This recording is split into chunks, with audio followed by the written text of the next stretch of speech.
হানা। ধন্যবাদ। মাননীয় স্পিকার, আপনাকে অসংখ্য ধন্যবাদ। মাননীয় স্পিকার, কাদম্বরী মরিয়া প্রমাণ করিল যে কাদম্বরী মরে নাই। আমাদের তেলের দাম শেষমেশ বৃদ্ধি হইল মাননীয় স্পিকার, কিন্তু তার আগে আমরা দেখলাম কয়েক কিলোমিটার জুড়ে লম্বা লাইন। আমরা দেখলাম মাঝরাত পর্যন্ত ড্রাইভাররা দাঁড়িয়ে আছে, তারা তেল পাচ্ছে না, কিন্তু সরকারের সেই ব্যাপারে কোনো হেলদোল নাই।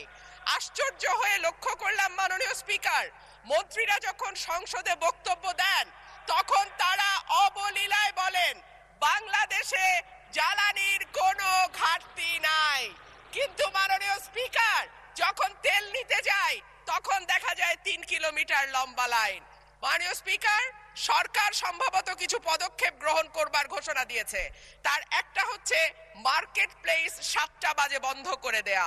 চমৎকার সিদ্ধান্ত মাননীয় স্পিকার, তবে মনে রাখতে হবে কেনা কাটা বা শপিং যেটুকু হয় সেটুকু সন্ধ্যার পরেই হয়, তার আগে হয় না। 2 হইল অফিস আদালতের সময় বলে পরিবর্তন করবে। 5 দিনের জায়গায় 4 দিন বা 3 দিন তারা কর্মঘণ্টা ঠিক করবে। কিন্তু প্রশ্নটা হচ্ছে যদি জ্বালানির কোনো সংকটই না থাকে তাহলে এত লম্বা লাইনই বা কেন, দামই বা বাড়াইতে হয় কেন, অফিস কর্মসূচি সময় পরিবর্তন করতে হয় কেন? এই প্রশ্নগুলো তো ওঠে মাননীয় স্পিকার।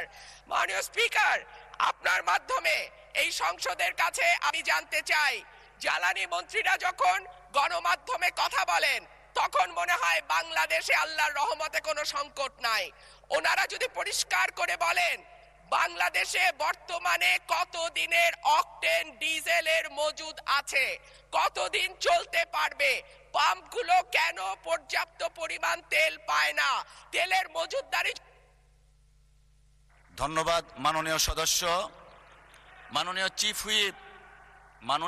হুইপ প্লিজ আপনারা বসেন দয়া করে। মাননীয় চিফ হুইপের মাইকটা দেন প্লিজ।